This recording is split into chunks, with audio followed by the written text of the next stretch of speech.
Praise the lord. చేరువచ్చిన మీ అందరికీ వందనాలు. ఈరోజు మన లేఖన భాగము యోహాను సువార్త 1వ అధ్యాయము 32వ వచనం. మరియు యోహాను సాక్ష్యమిచ్చుచు ఆత్మ పావురం వలె ఆకాశం నుండి దిగివచ్చుట చూచితిని. ఆమేన్. దేవునికి స్తోత్రం. హల్లెలూయా. మన ప్రభువును రక్షకుడైనటువంటి యేసుక్రీస్తు నామములో మీ అందరికీ ప్రత్యేకమైన వందనాలు తెలియజేస్తూ, ఆయన హెచ్చవలసి ఉన్నది, హీ మస్ట్ ఇంక్రీజ్ అనేటువంటి కార్యక్రమానికి మిమ్మల్ని ప్రేమపూర్వకంగా ఆహ్వానిస్తున్నాం. ఇది మీ కార్యక్రమం, ఇది మన కార్యక్రమం, మనందరం కలిసి చేయాల్సినటువంటి కార్యక్రమం. మీరు అడగొచ్చు, కలిసి ఎలా చేస్తాం? మీరు అక్కడ, మేము ఇక్కడ, మీరు ఒక చోట ఉన్నారు, మేము వేరు వేరు ప్రదేశాల్లో ఉన్నాము. ఎలా కలిసి సహకరించుకోగలం అంటే ప్రార్థనలో. ఈ పరిచర్య కొరకు మీరు ప్రత్యేకంగా ప్రార్థించండి. దీనికి ఆర్థిక నిధులు కావాలి. ఆయా ప్రాంతాల్లో పరిచర్య విస్తరిస్తూ ఉంది. హైదరాబాద్లో పరిచర్య మనం ఆరంభిస్తున్నాం. ఇంకా నూతనమైన ప్రదేశాల్లో పరిచర్య ఆరంభించాలని ఆశపడుతున్నాను. ప్రభు కృపను బట్టి 27 సంవత్సరాలుగా ప్రభు సేవ చేయడానికి, ప్రభువుని సేవించడానికి ప్రభు నాకు కృపను అనుగ్రహించాడు. నా 20 సంవత్సరాల వయసులో నేను రక్షింపబడి, ఇప్పుడు నా వయసు 47 సంవత్సరాలు, ఇలా ప్రభు సేవలో కొనసాగుతున్నాను. ఈ సేవలో నిలబడడానికి నేను యోగ్యుడిని కాదు. నాతో పాటు సేవలోకి వచ్చిన వాళ్ళు అనేక మంది ఇప్పుడు సేవకు దూరం అయిపోయి, లేకపోతే పరిచర్యకు దూరం అయిపోయి జీవిస్తున్నప్పుడు ప్రభు తన మహాకృపను బట్టి అత్యంత బలహీనుడైన నన్ను, అపోస్తలుడైన పౌలు చెప్పుకున్నట్టుగా నా గురించి నేను ఏదైనా చెప్పుకోవాలనుకుంటే ప్రధాన పాపినైన నన్ను కరుణించాడు. దేవునికి స్తోత్రం. హల్లెలూయా. సమయంలో మనం దేవుని వాక్యాన్ని ధ్యానించుకుందాం. గత ఎపిసోడ్లో మనం ధ్యానించుకున్న విషయాలు, అయ్యో పాపం, పాపం యొక్క పరిస్థితి, the inability or the helplessness of sin, పాపం యొక్క నిస్సహాయతను గురించి మనము మాట్లాడుకున్నాం. Or the depravity of the sin or transgression అనే దాని గురించి మనం మాట్లాడుకున్నాం. పాపము నాకు ఏం జరుగుతుంది, పాపాలకు ఏం జరుగుతుంది, పాపాలను మోసుకొని పోతున్నాడంటే he was erasing the sins. ఒకటి, ఆయన పాపాలను చెరిపివేస్తున్నాడు, తుడిపివేస్తున్నాడు. రెండవదిగా మనం ఆలోచించిన విషయం, he was defeating the darkness, defeating the sin. పాపాన్ని ఆయన జయిస్తున్నాడు. అనగా తెలియని ఒక పోరాటం జరుగుతుంది, ఒక అదృశ్యమైన ఆత్మ సంబంధమైన పోరాటం జరుగుతుంది. ఈ పోరాటంలో ప్రతి సందర్భంలో వెలుగుదే పైచేయిగా ఉంది, చీకటి ఓడిపోతుంది. చీకటికి ఒక్క విజయం కూడా లేదు, అనగా పాపానికి విజయం లేదు. దేవుని స్తోత్రం. పరిశుద్ధుడైన దేవుని ఎదుట పాపము నిలవలేదు. పరిశుద్ధుల సందర్భంలో లేకపోతే సభలో పాపులు నిలవలేరు అని దేవుని వాక్యంలో రాయబడింది. మూడవదిగా మనం ఆలోచించిన విషయము, దేవుడు పాపం విషయంలో ఏం జరిగించాడు అంటే, ఆయన దాన్ని he want to disappear or completely destroy the sin. ఆయన పాపాన్ని పూర్తిగా తొలగించాలని, లేకుండా చేయాలని. అనగా చీకటిలో వెలుగు ప్రకాశిస్తున్నట్లుగా, ఎప్పుడైతే వెలుగు ప్రకాశిస్తుందో అక్కడ చీకటికి అవకాశం లేదు. మనము చీకటిని తరమాల్సిన అవసరం లేదు, కానీ వెలుగు సాన్నిధ్యంలో చీకటి పారిపోతుంది అనే ప్రకృతి నియమం మనకు తెలుసు. అలాగే ఆత్మీయమైన వెలుగు ముందు శత్రువులాగా చీకటి పారిపోతుంది అనే సంగతిని మనం జ్ఞాపకం చేసుకున్నాం. అంతేకాకుండా నాలుగవదిగా మనం ఆలోచించిన విషయం, హీ క్లెన్సెస్ అవర్ సిన్స్. ఆయన మన పాపములను కడిగి వేశాడు. యెషయా గ్రంథం 1వ అధ్యాయంలో రాయబడింది, మీ పాపములు రక్తము వలె ఎర్రనివైనను. రెడ్ కలర్లో ఉన్నాయని కాదు, పాపానికి ఏందండి కలర్స్ అంటే అలాగా టూ మచ్గా ఉన్నప్పుడు, విస్తారంగా ఉన్నప్పుడు అని అర్థమే. కానీ పాపానికి ఒక్కో రంగు, ఒక్కో స్వభావానికి, ఒక్కో చెడు లక్షణానికి, ఒక్కో పాపానికి ఒక రంగు పెట్టి మనం మాట్లాడుకోలేం. కాబట్టి ఈ 4 విధాలుగా, ఈ 4 విధాలని కాదు, ఇంతకుముందు కూడా చెప్పాను నేను, మీకు గుర్తుందో లేదో మరి, దేవుడు మన పాపాలని సముద్ర అగాధములో వేశాడని, దేవుడు మన పాపములను దూరం చేశాడని, మనకు అనగా తూర్పు నుండి పడమటికి ఎంత దూరమో అంత దూరం చేశాడని మనం గత ఎపిసోడ్లో మాట్లాడుకున్నాం. దేవునికి స్తోత్రం. హల్లెలూయా. ఈ సమయంలో మన ధ్యానం నిమిత్తమై యోహాను సువార్త 1వ అధ్యాయం 32వ వచనం, gospel according to John 1st chapter verse 32. మరియు యోహాను సాక్ష్యమిచ్చుచు ఆత్మ పావురము వలె ఆకాశము దిగివచ్చుట చూచితిని. ఆకాశము నుండి దిగివచ్చుట చూచితిని. ఆ ఆత్మ ఆయన మీద నిలిచెను. దేవుని స్తోత్రం. యాజ్ ఐ వాచ్డ్, ఐ అనగా John the Baptist, as I watched the spirit came down like a dove from heaven and rested on him. దేవుని స్తోత్రం. ఆయన సాక్ష్యం ఇస్తూ ఇలా చెప్పాడు అని తెలుగు బైబిల్లో ఉంది. ఇది సాక్ష్యం కాదు అనడానికి వీల్లేదు. తాను చూసిన దాని గురించి చెప్తున్నాడు. యోహాను గారు ప్రకటన గ్రంథంలో దర్శనాలు చూసి నేను ఇలా చూశాను, పరలోకం తెరవబట్టం చూశాను, అది చూశాను, ఇది చూశానని చెప్తున్నాడు. దాని గురించి రాశాడు ప్రకటన గ్రంథం. అలాగే బాప్తీసం ఇచ్చి యోహాను తాను ఏదైతే చూశాడో దాన్ని రాశాడు. చూసిన దాన్ని రాయాలి, చూసిన దాన్ని చెప్పాలి, చూసిన దాన్ని చేయాలి. చూసిన దాన్ని చేయడం ఏంటి అంటారేమో. మోషేతో దేవుడు చెప్పిన మాట, ఆ కొండ మీద నీకు చూపించబడినటువంటి మాదిరి చొప్పున ప్రత్యక్ష గుడార నిర్మాణ సమయంలో build it with your own ideas. నీకు ఎటాగో ఐడియాస్ లేకుండా పోవు అని దేవుడు అనలేదు, కానీ I will give my ideas, you build it. ఐడియాలు దేవునివి, ఆలోచనలు దేవునివి, నిర్మాణం మంది, మహిమ దేవునిది, నివాసము ఆయనది. ఆయన నివసించడానికి వచ్చినప్పుడు, ఆయన నివసిస్తున్నప్పుడు మనం ఆయనతో పాటు ఉండడం, ఆయనతో కూడా ఉండడం, ఇవన్నీ వేరు వేరు అనుభవాలు. దేవునికి స్తోత్రం. హల్లెలూయా. ఇక్కడ రాబడిన మన టైటిల్ ఆకాశము తెరవబడుట. ఏంటి ఆకాశం తెరవబడటం ఏంటి? బైబిల్ని లిటరల్గా ఎవరైనా అర్థం చేసుకున్నట్లయితే, అక్షరార్థంగా అర్థం చేసుకున్నట్లయితే, ఎందుకంటే బైబిల్ మొత్తం అలంకార రూపంగా, మొత్తం అని నేను అనలేదు, చాలా వరకు అలంకార రూపంగా కూడా చెప్పబడింది. హిస్టారికల్ బుక్స్లో అలంకార రూపమైనవి లేకపోవచ్చు, అక్కడ వాటి అవసరత లేదు. కానీ చరిత్రను వర్ణించేటప్పుడు, చెప్పేటప్పుడు, దాన్ని చెప్పుకుంటూ నెరేట్ చేసుకుంటూ ఉన్నప్పుడు కొంతమంది ఏమైనా కొన్ని పోలికలు కూడా చెప్పచ్చు. కానీ ఈ యోహాను సువార్త కేవలము చారిత్రాత్మకమైన పుస్తకమని కాదు, ప్రవచనాత్మకమైన ప్రాచీనమైనటువంటి ఉపదేశంతో కూడుకున్నట్టు ఆత్మీయ పుస్తకం, లేకపోతే సువార్త. కనుక ఆకాశము తెరవబడింది అనేది యోహాను సువార్తికుడు మాత్రమే కాదు, లేదు అంటే మన మత్తయి, మార్కు, లూకా అనేటువంటి సినాప్టిక్ గాస్పల్స్, సమదృక్పథ సువార్తికులు మాత్రమే కాదు, వీళ్ళు నలుగురు కలిసి రాశారన్నమాట. కలిసి రాశారని కాదు, వాళ్ళందరూ మెన్షన్ చేశారు, ప్రస్తావించారని. ఎందుకు చెప్తున్నానంటే, ఎవరితోనైనా సైన్స్ విద్యార్థితో ఆకాశం తెరవబడిందంటే, ఏందయ్యా ఆకాశం తెరవబడ్డం ఏంటి, పిచ్చి మాటలు కాకపోతే అని అంటారు. ఆకాశం తెరవబడ్డం అనేది జరగదు. ఆకాశం నుంచి, ఆకాశం అయితే శూన్యం, దట్స్ అ స్పేస్, అంతరిక్షం.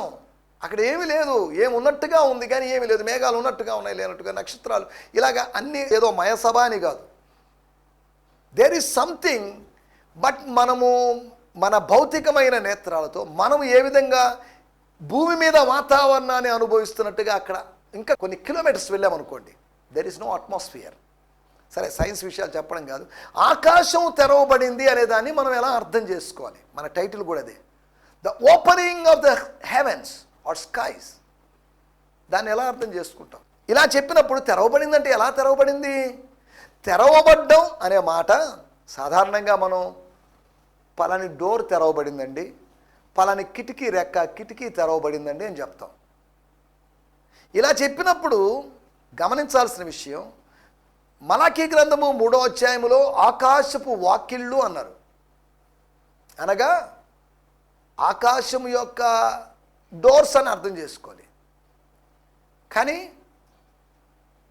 ఇంగ్లీష్ బైబిల్లో the windows of the skies or heavens అన్నారు. అనగా ఆకాశం యొక్క కిటికీలు అట.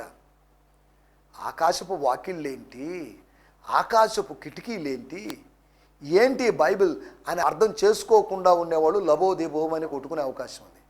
మరొక ఉదాహరణ కూడా మీకు చెప్తాను.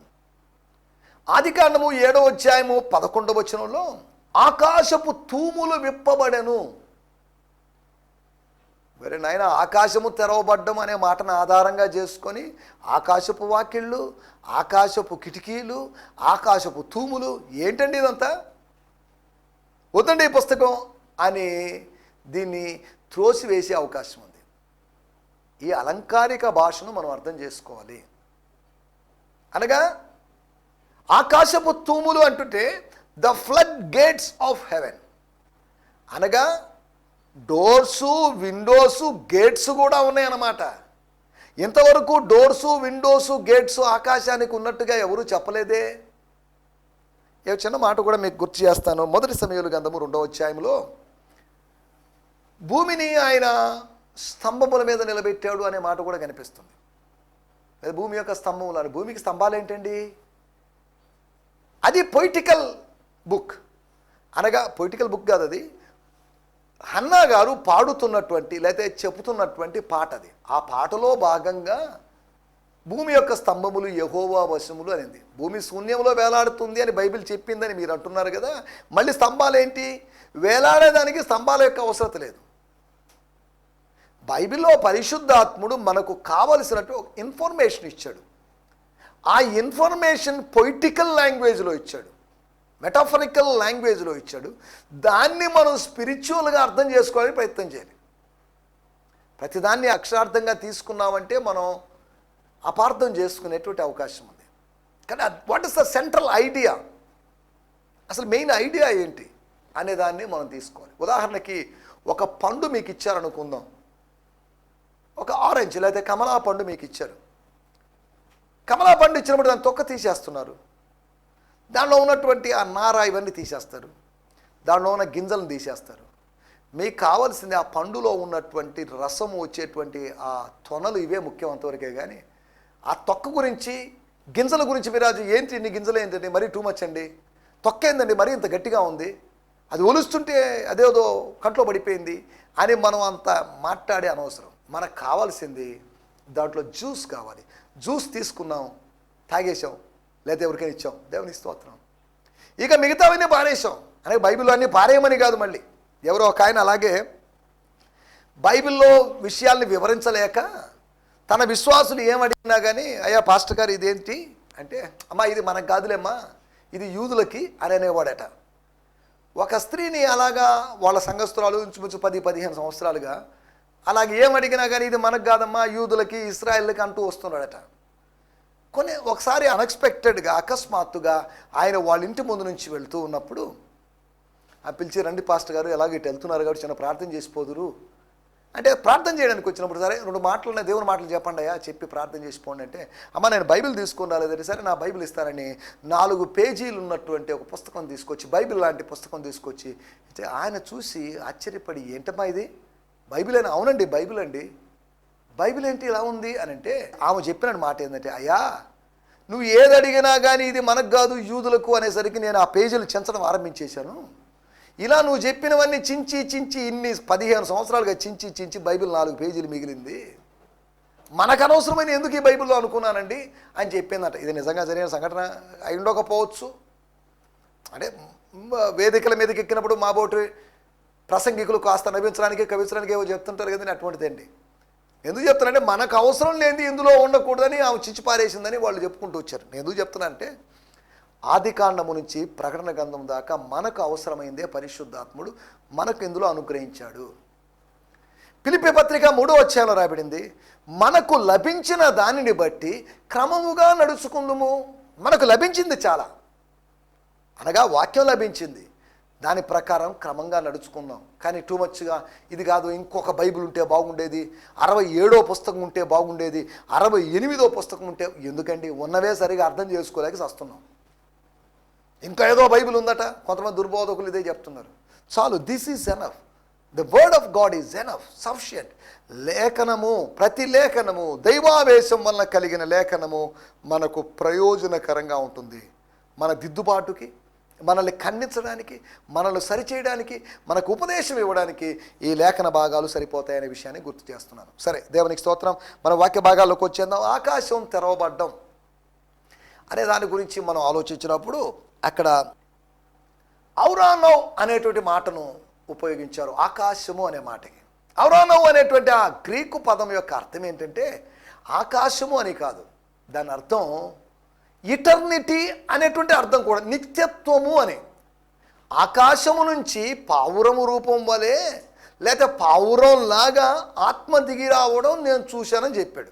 ఎక్కడి నుంచి? ఆకాశం నుండి. ఆకాశము అని అన్నప్పుడు ఇంగ్లీష్లో ఒక పదమే ఉపయోగించారు, హెవెన్ అన్నారు. హెవెన్ అంటే రెండు అర్థాలు ఉన్నాయి తెలుగులో, ఒకటి ఆకాశమని, స్వర్గమని. కానీ మనం సందర్భం ఆలోచించాలి. ఇక్కడ in the beginning God creates heavens and earth.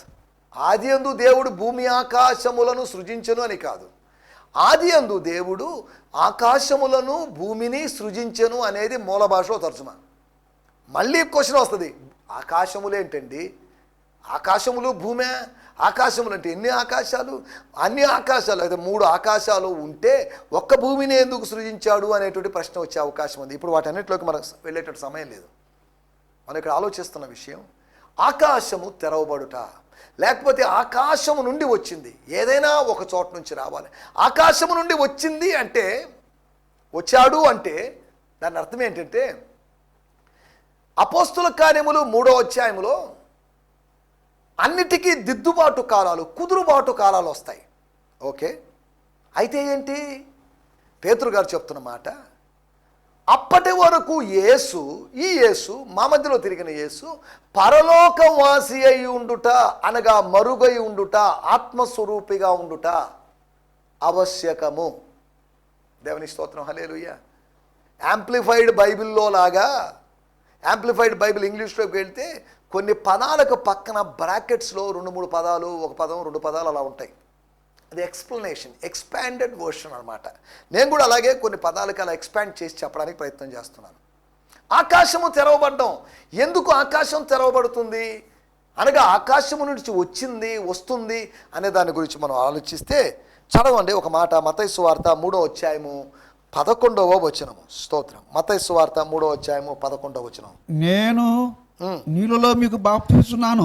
I ritually cleanse you through baptism అయితే as a mark of turning your life around, but నా వెనుక వస్తున్నవాడు someone is coming, yes, after నాకంటే me. శక్తిమంతుడు. ఆయన చెప్పులు మోయటకైనను నేను పాత్రను కాను. Yes. ఆయన పరిశుద్ధాత్మలోను అగ్నిలోను మీకు బాప్తిసమిచ్చును. ఆయన చేతిలో ఉన్నది. తర్వాత ఇక్కడ రాయబడినట్టు మాట, ఆయన ఒడ్డులోకి వచ్చాడు అని రాయబడిన మాటలు అక్కడ ఏం జరిగిందంటే 16వ వచనంలో రాయబడింది, Jesus emerged from his baptism and at the moment heaven was opened. స్తోత్రం. యేసు బాప్తిసం పొందిన వెంటనే నీళ్ళలోంచి ఒడ్డులోకి వచ్చెను. ఇదిగో ఆకాశం తెరవబడెను. ఆకాశము తెరవబడింది. బానే ఉంది. మార్కు సువార్త 1వ అధ్యాయము 10వ వచనంలో చూస్తే ఆకాశము చీల్చబడింది అని రాయబడింది. తెరవబడ్డం అనే దాని గురించే మనం ఇంత వివరణ ఇచ్చుకోవాల్సి వచ్చింది. తెరవబడ్డం ఏంటి అని అర్థం చేసుకోవడానికి. ఇప్పుడు అక్కడ ఉపయోగించబడిన పదం చీల్చబడిందట. ఆకాశం చీల్చబడ్డం ఏంటి సార్? ఎర్ర సముద్రము చీల్చబడింది, 2 సార్లు చీల్చబడింది, ఇవన్నీ బాగానే ఉన్నాయి.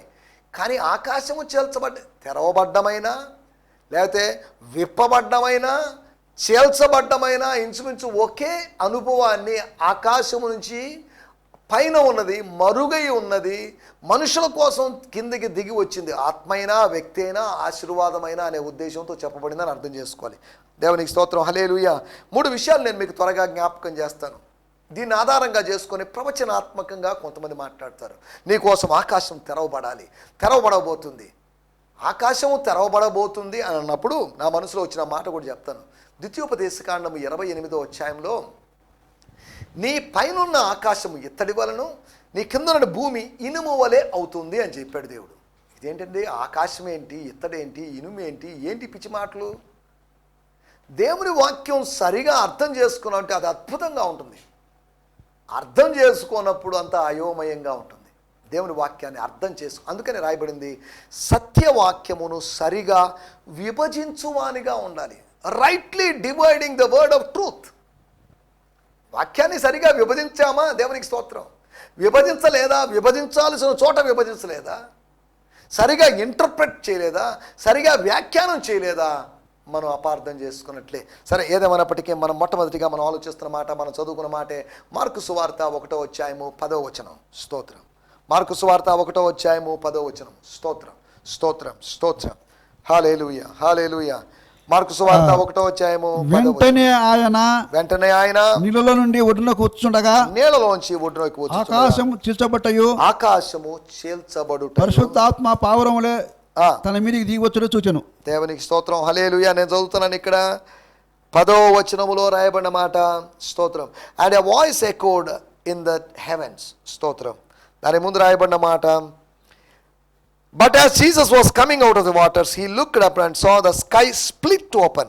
The Spirit of God descended upon him like a dove. దేవునికి స్తోత్రం. మనం ఆలోచిస్తున్న విషయాలు, ఆకాశం తెరవబడ్డం. దేనికి ఆకాశం తెరవబడుతుంది? వర్షం వచ్చిందండి. ఎక్కడి నుంచి వచ్చింది? పైనుంచి వచ్చింది. వర్షం పడింది అని అంటాం. వర్షం పడింది అనేది అంత సమంజసంగా లేదేమో కానీ వర్షం కురిసింది అన్నాడు. అది పడ్డం ఏంటి?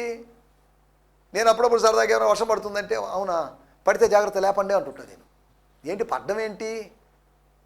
కురవడం. అది it's a rain is falling, it's raining, rain is not falling down.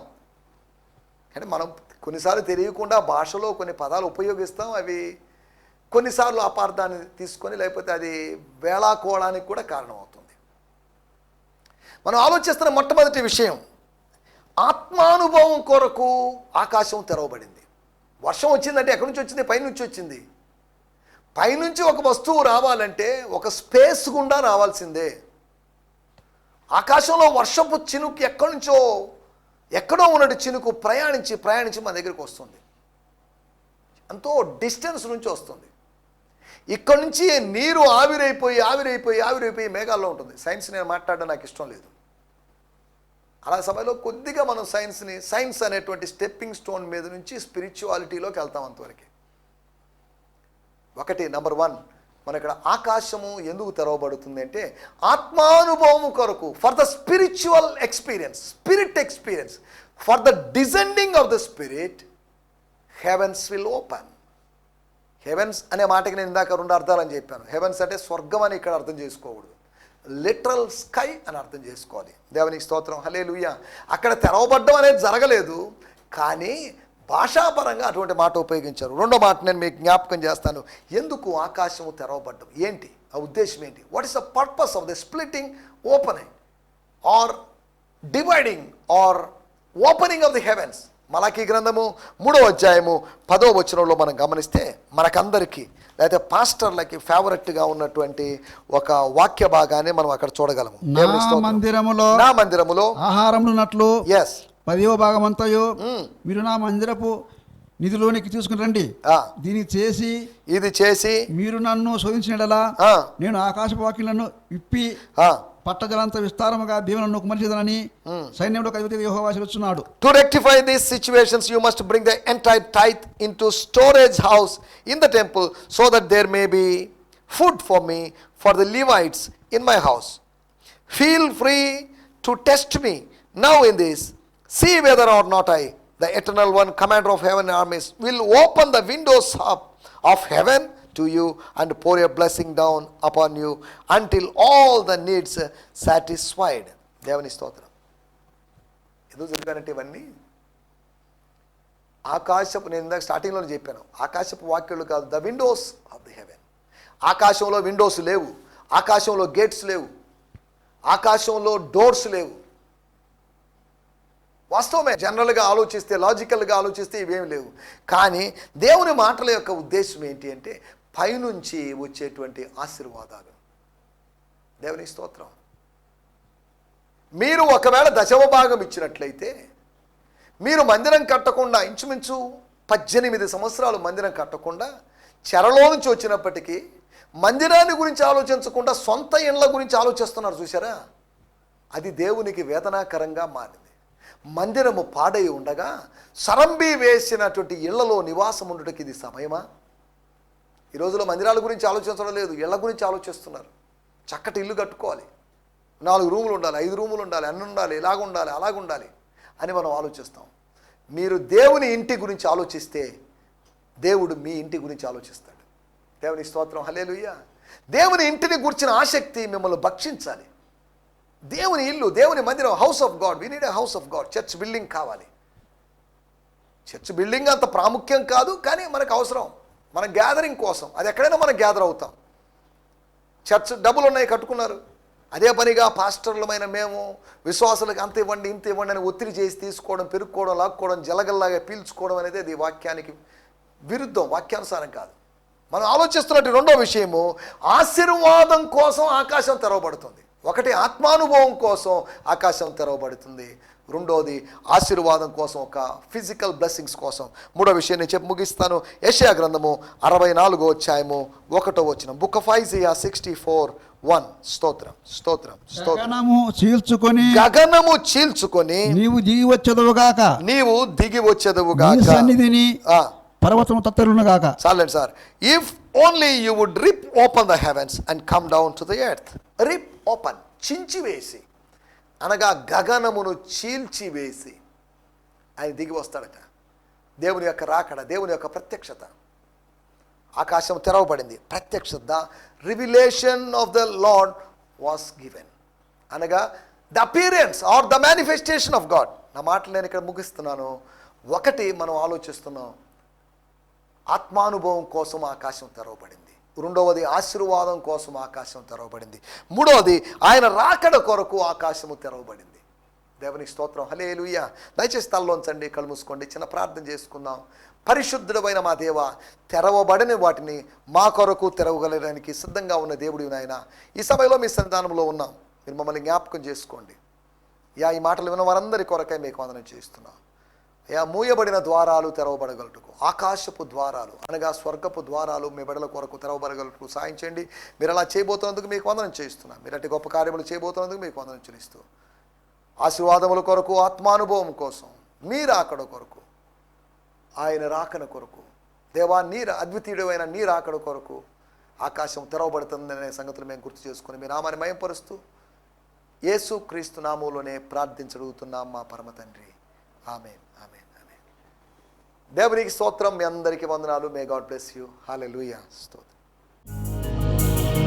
ఈ సందేశము మీకు ఆశీర్వాదకరంగా ఉందని నమ్ముచున్నాము. ప్రార్థనా అవసరతల కొరకు మమ్మల్ని సంప్రదించవలసిన మా చిరునామా గిద్యోన్ మిషన్ చర్చ్, 6వ వీధి, శాంతినగర్, నెల్లూరు 4, ఆంధ్రప్రదేశ్. పిన్ 524004. మా ఫోన్ నంబర్లు 7036443613 మరి ఒక నంబర్ 9392293010. మా ఈమెయిల్ ఐడి gfihmi2015@gmail.com. దేవుడు మిమ్మును ఆశీర్వదించునుగాక. ఆమేన్.